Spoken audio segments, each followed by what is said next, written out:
you awake? I thought I heard you get up. Yeah, I'm awake. Sorry, I just can't sleep. Are you thinking about him? Yeah, a bit. Usually get back to sleep, my love. I'm fine. No, it's okay. What else is on your mind? I don't know. It seems weird, but I had one of the most vivid dreams of my life. I saw a fox on a snowy mountain, just looking confused and worried. Those eyes. I can't get those eyes out of my head. She was running in the windy snow, looking for something. Do you think it has to do with you and what's been going on? I don't know. It was just a dream, Rachel. They're not meant to make sense. A lot's happened the past couple days, that's all. Well, if you're not going to sleep anyway, you should tell me. I want to hear. All right. So, not far from her home, she followed that path to something unexpected.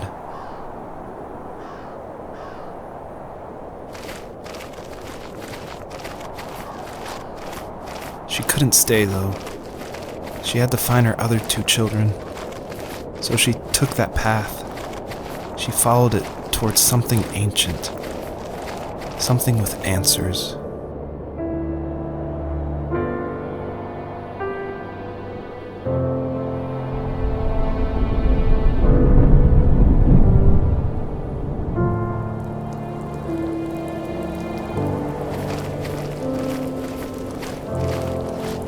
The fox looked high and low, searching for any sign of her cubs. Points of light showed the way to this ancient tree. It was as if each one had a story to tell, all their own. The land was trying to tell my story, too. I felt like I was right behind her the whole time.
Wasn't he like a lumberjack?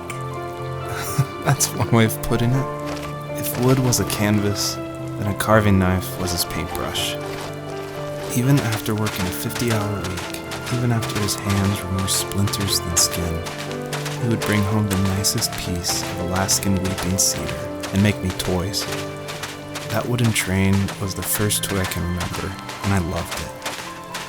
I just knew from a young age I was going to be a lumberjack, like my father.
My teenage years were full of sketching, angst, and trouble.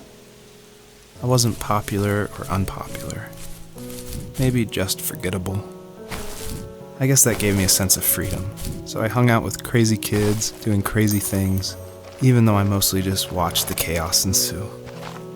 We did it all. Put fireworks in mailboxes, hide roadkill in people's garages, break windows of the barber shop in Anchorage. My dad was furious, but he was so busy working he couldn't do much to stop me from going out. I think being an adult means there's no one to stop you making hard decisions. He had to make a living, and he couldn't be in two places at once. Yeah, I realize that now. But at the time, I was sure he was more interested in growing his business than what was going on with me.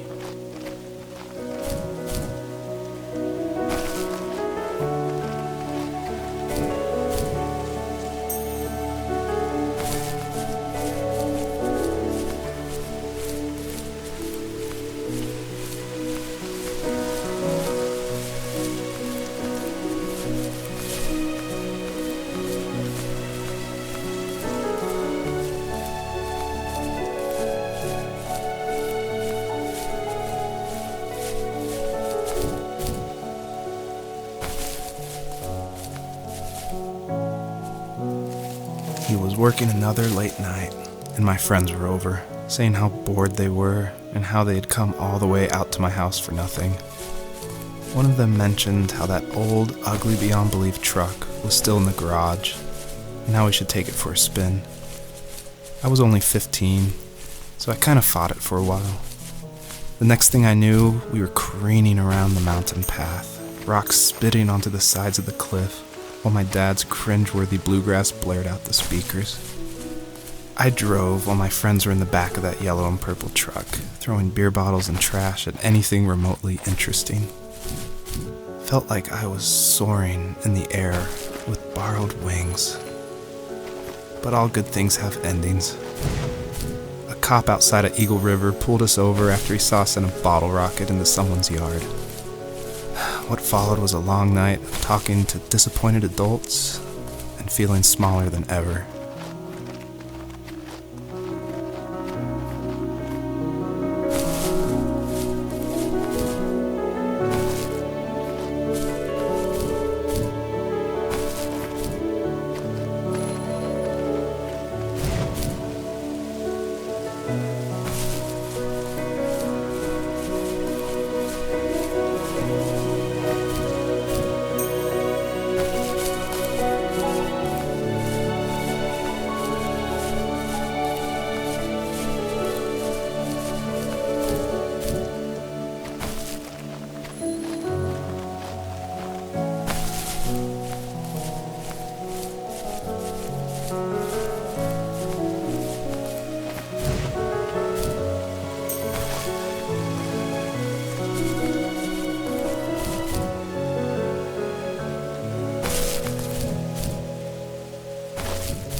After he drove me home from the police station, I blew up at him, saying how I never wanted to be like him, how I was going to be someone and leave that hick icebox for good.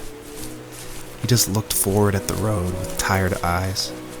I took out that bluegrass tape from the cassette deck and chucked it out the window.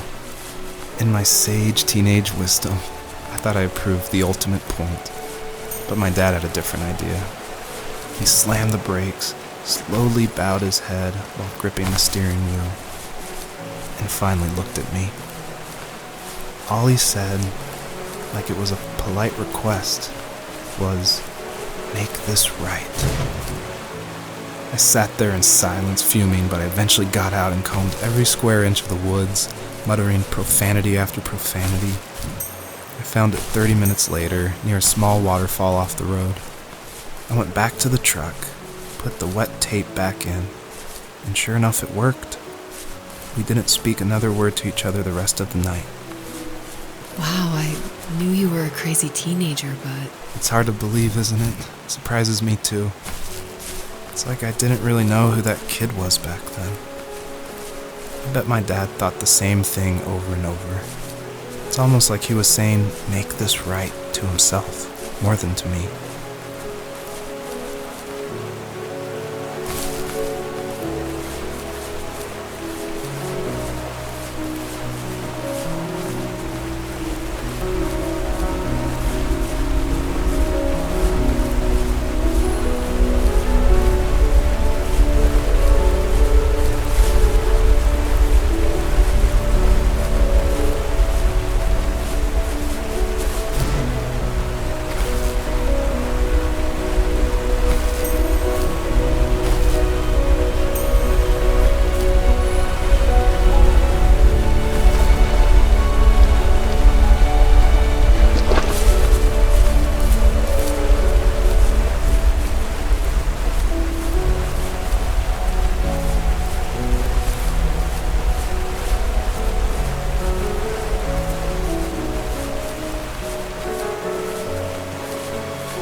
Friends would laugh about that night and talk about how crazy it was, and I laughed along, pretending it didn't bother me. But it did. I imagined my friends growing old in the bush, unable to find that thrill in those godforsaken ice fields. It's like those mountains were a literal wall, keeping me from leaving, where all I would have to look forward to are lumber yards and evening beers. I had to climb over. That was my only goal for a long time.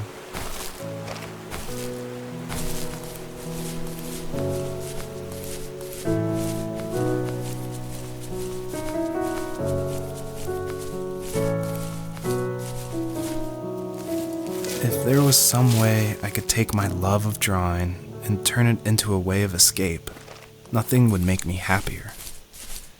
I wanted to create instead of tearing trees down.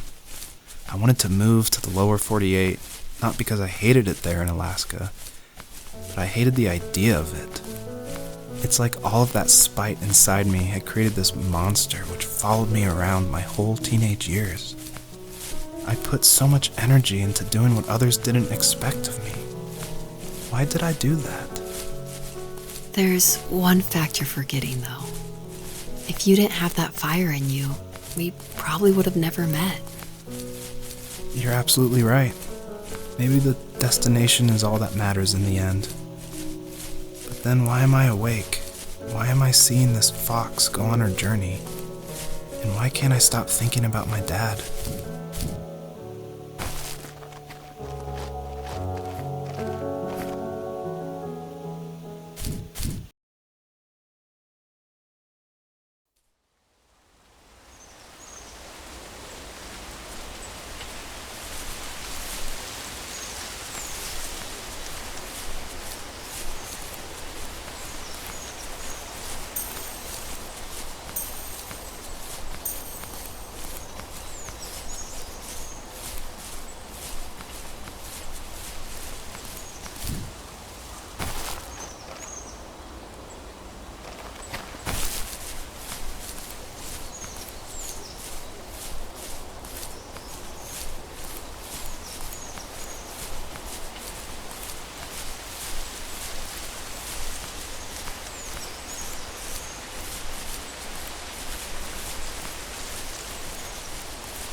My dad built a lot of stuff in his free time.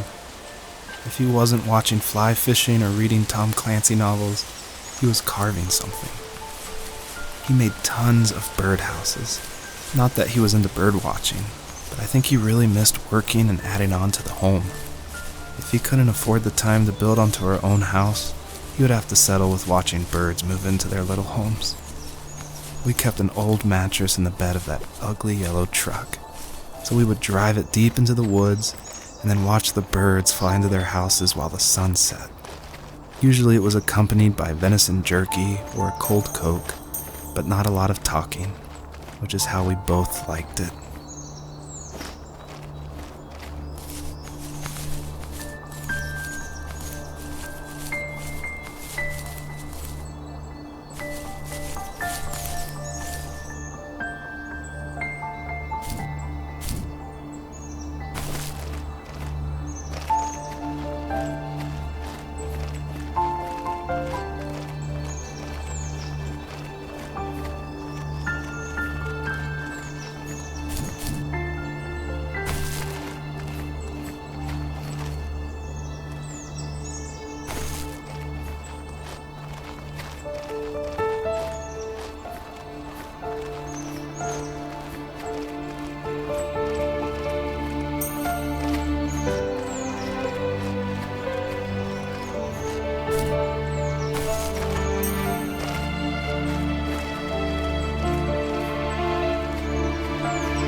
We were happiest underneath the evergreens.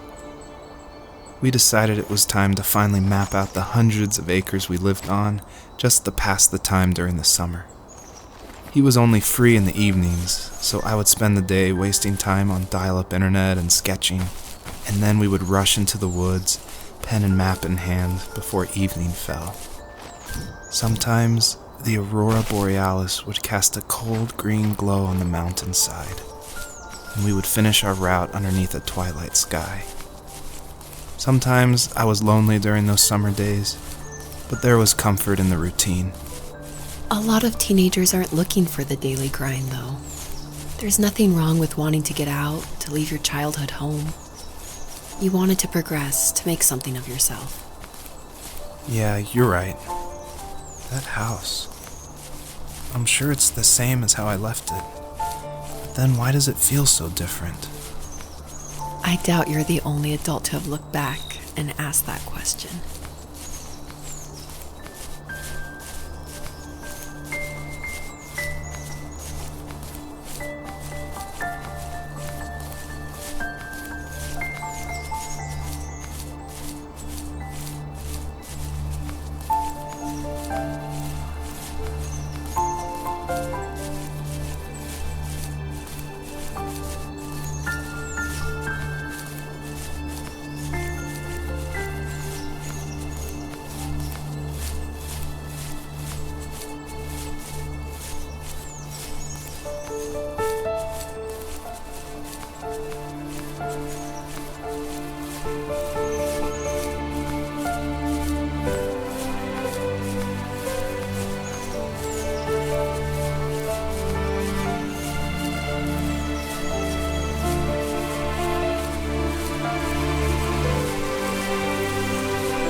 Even at my most distant, at the times when I detested him the most, he kept reaching out. For a year straight, he asked me every week when we were going camping. I thought he was just dense. Eventually, to shut him up, I agreed. We carried out the worn lawn chairs from the garage and set up a cinder block campfire at the site we'd always used behind the house. We walked down the mountain path, talking in the warm sunshine we only got a couple months of the year. Those 3 obsidian rocks shimmered alongside the shore, almost like sparklers pressed against a dark window. I'll never forget that wet stone on my feet, or how those massive mountains looked even bigger in the lake's reflection. I felt small, but grateful. As the sun set, my dad found something I hadn't seen for a long time. The tree where I'd made my first carving when I was 6. I hadn't even carved it. My dad had helped me, but I still called it my tree. Something about seeing my name there made me open up, and we talked about everything that night in that old camouflage tent. I told him how much I loved sketching and design, and how it would be a dream to study architecture in Seattle. I told him how I didn't get along with my friends much anymore, but that I didn't mind being alone. He told me he was there for me, and he joked that if all he had to do was write my name on a tree to finally get me to talk, he would have left me carved logs with novels on them in front of my room every morning. I don't know why it took me that long to realize it, but it was then I knew how much he had sacrificed for me.